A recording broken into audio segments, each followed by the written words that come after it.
guys. So, I found this voodoo kit. It was a gift given to me, a sort of gag gift, I suppose, when I was in high school. And I found it when I was cleaning out my closet, and I figured I would show it to you guys, make a sort of Halloween video out of it. I figured it might be fun, so let's check it out. It comes with an instructional book and a voodoo doll. Since it was a gift, I have no idea where it was purchased.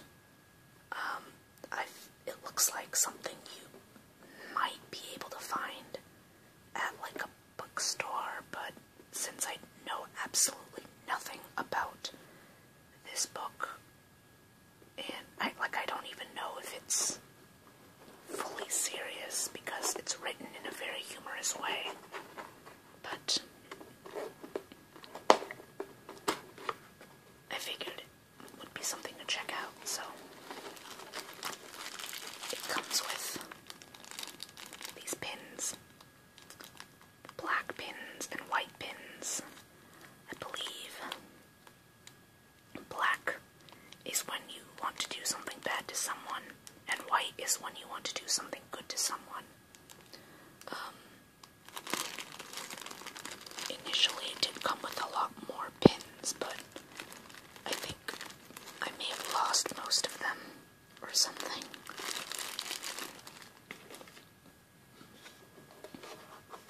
And it comes with this voodoo doll. I've held together by this rope thing. It comes with sort of pre-done spells with bad ones on one side, trip to the dentist, stress, get dumped, and the good ones on the other side, fall in love, hot date, shopping spree, win the lottery, true happiness, get a life.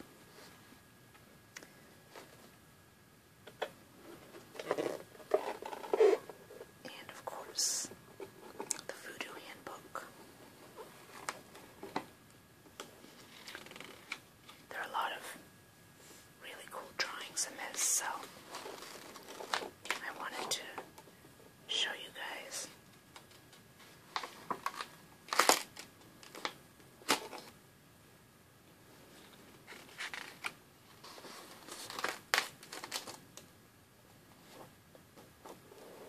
Alright, yeah, it starts out by saying voodoo is real, it works. How do I know that? Because I used voodoo to get you to buy this kit. So, obviously not something that takes itself super seriously, but I figured any voodoo book that took itself seriously wouldn't have this bright green looking strange font.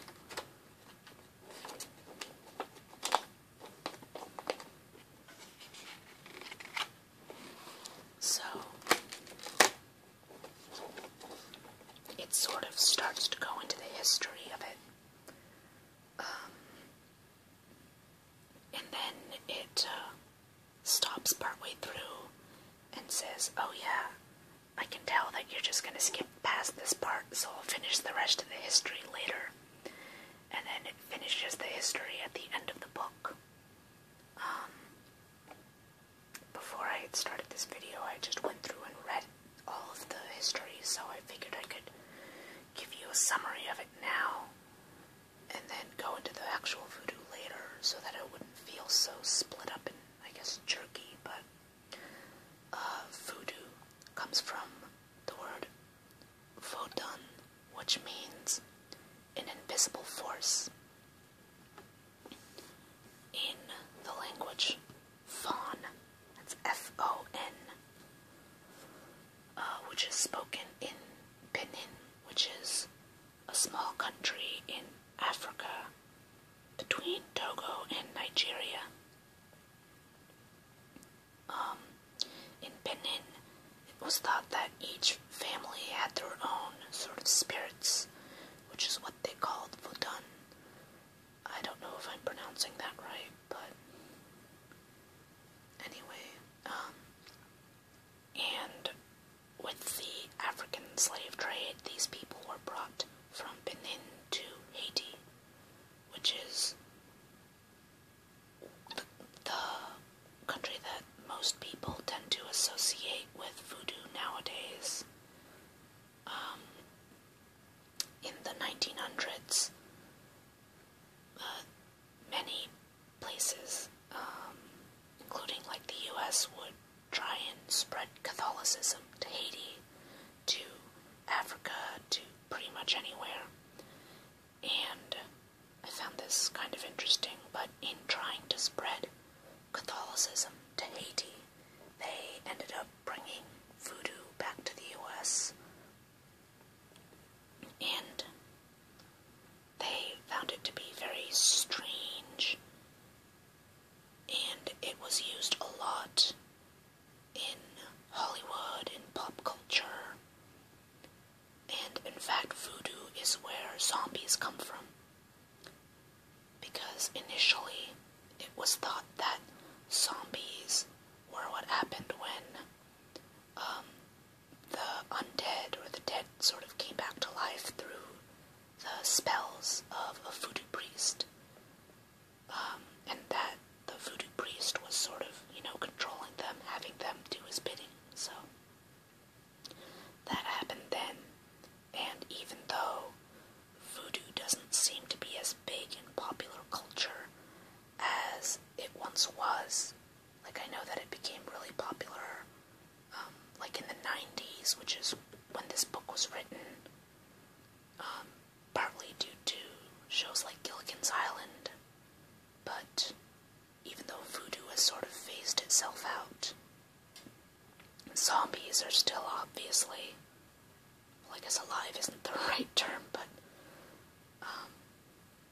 zombies are obviously still popular, what with, The Walking Dead and pretty much any video game with zombies in it.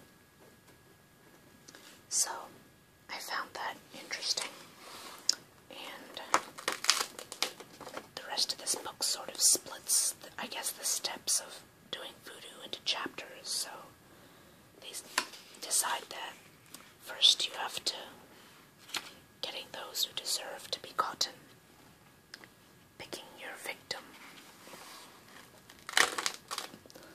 and they said, oh, here's a list of ideas. I found this funny.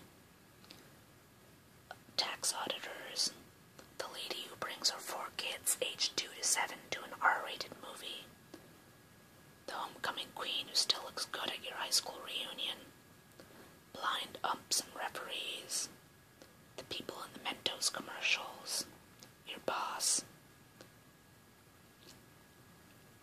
anyone who doesn't use a turn signal. It's funny. And it does mention that you can use voodoo to do good spells.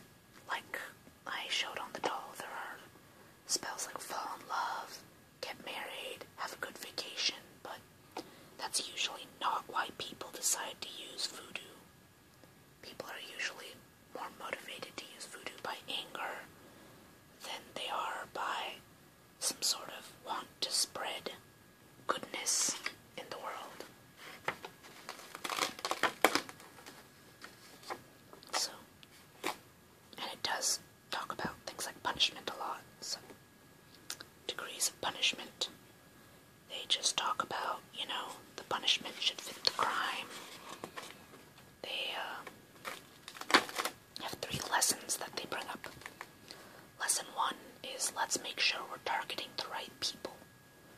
So if you blame one person for something bad that happened to you, make sure that you are blaming the person who is in fact responsible, and you are not just, I guess, using a scapegoat. Let's see, lesson number 2. Lesson number 2 is make the punishment fit the crime, not become the crime. So, yeah, don't go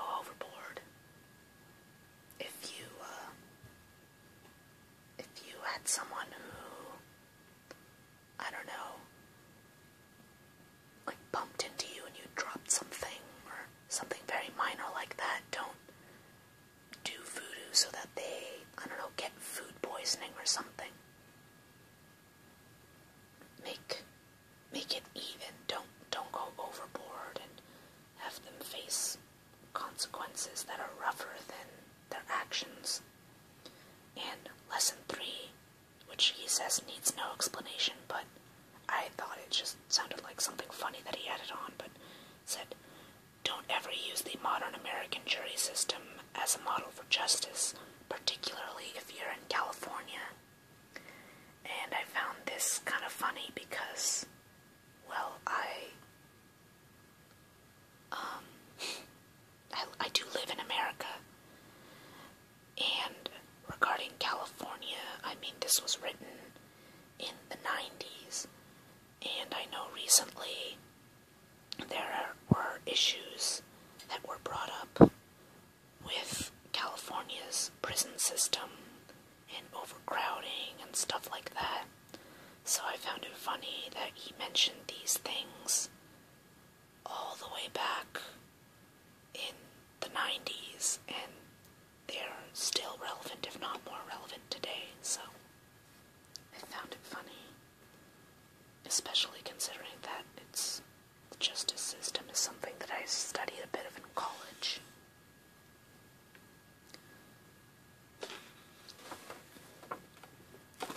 So personal effects.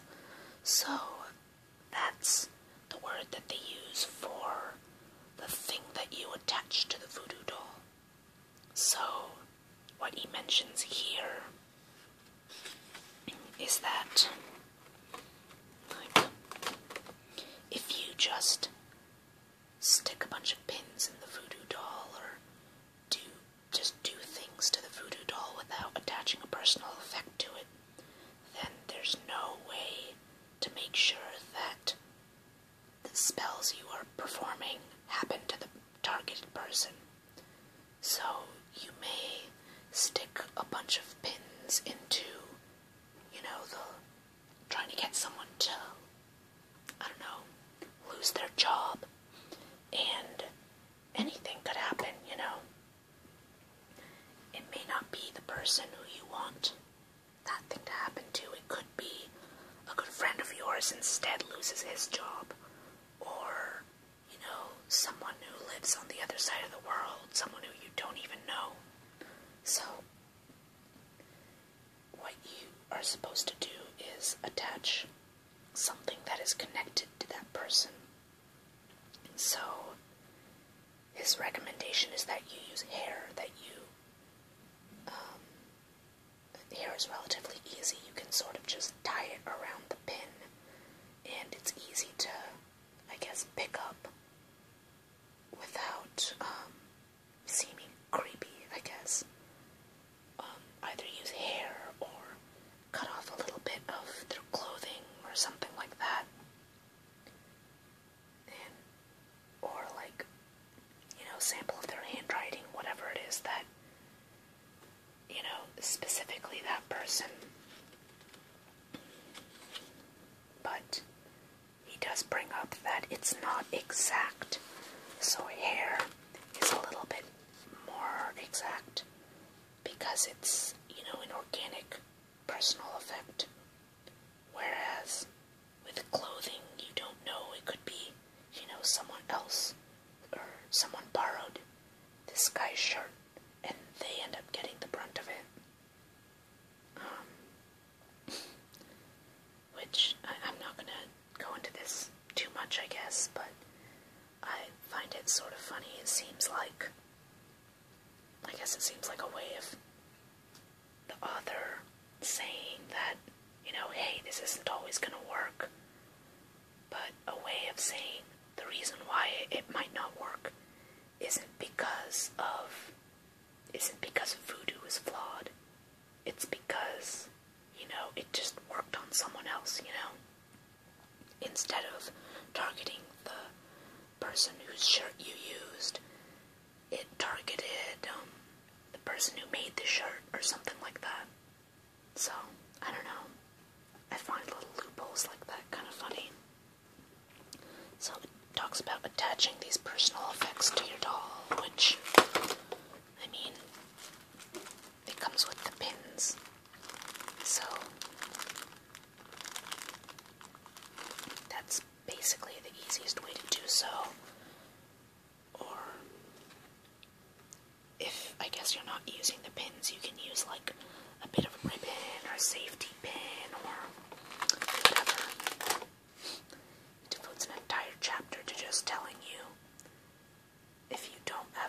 personal effect. You just have to wait later and check chapter 11. And then when you actually get to chapter 11, it says, what do I do if I don't have a personal effect? Sorry, you really need a personal effect. If not, you have to pick another target.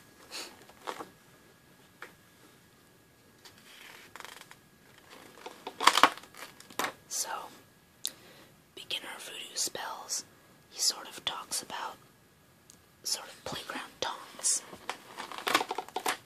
He calls them voodoo spells, like, and you say to someone, like, eat my shorts, or go jump in a lake, or take a long walk off a short pier. Saying those are actually spells, you know, because you're wishing someone something. So, if you say any of these things and sort of mime it with your voodoo doll,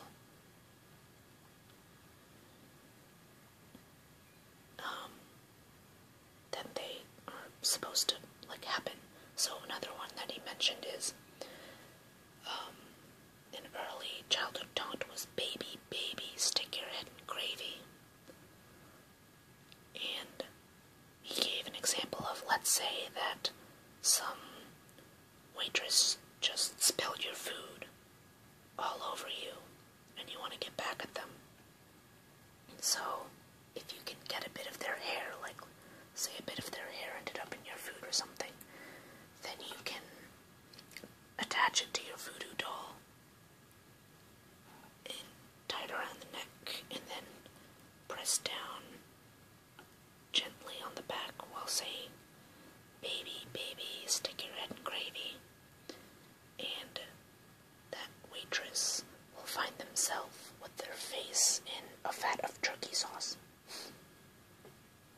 Which is kind of a funny mental image. But, you know, or for example, eat my shorts. You can literally tape a piece of your shorts over the doll's mouth, and your target will, it says here, the target will hyperventilate. I don't really get the eat my shorts transition to hyperventilating, but whatever. Basically, it brings up all of the senses, so the doll has a face. So if you know, poke it in the eyes, then it'll make the eyes hurt. If you poke it in the ears, it'll cause bad sounds, like the nose and mouth, smell and taste, you know, stuff like that. It does mention some advanced voodoo, but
religion, and even voodoo or even Western religions are liable to point fingers at their religion when something bad happens to them, you know? So, I found it interesting that something like this is... I mean, I guess it makes sense that it's based off of a religion, because this book does mention the gods a lot.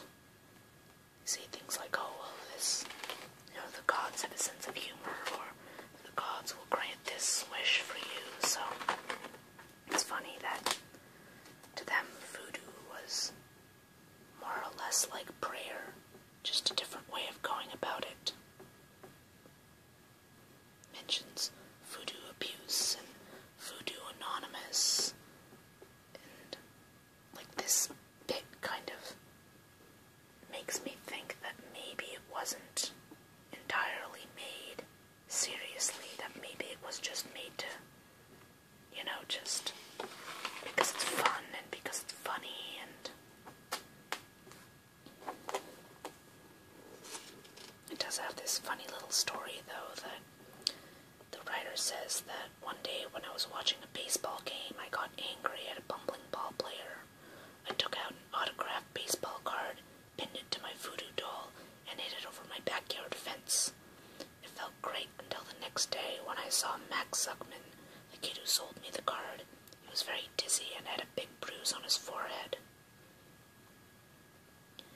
And then he mentions that, okay, so the little creep had forged the signature on the baseball card, and in his own small way was deserving of retribution, but did he really deserve to be in pain?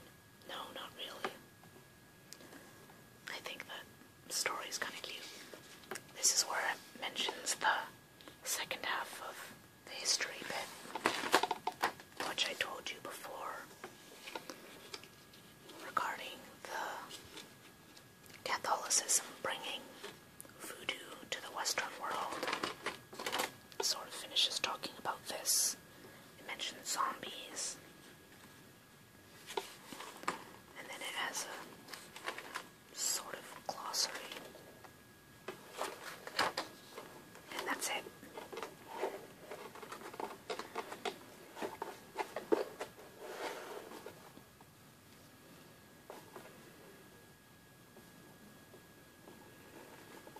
Gonna look at this now. See, computer crash, flood, migraine. I get a lot of those.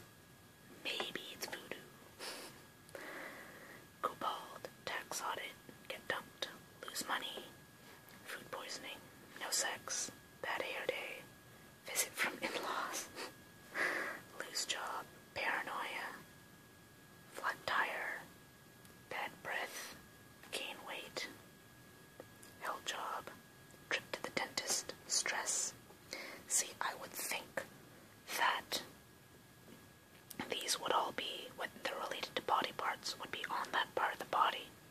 So like migraine, cobalt, bad hair day would be on the head. Or, I don't know. No sex would be on the genitals. Or bad breath would be over the mouth. Gain weight would be on the stomach. But they don't really do that. Like it said, claims that they're all spells that are targeted at specific points. But, I don't know, I mean, how do you make a spell target a specific point like that? It's, I don't know, another way that I feel this is probably just exploitative and not really. I mean, I don't know, I learned about the history from this, so that's pretty cool, but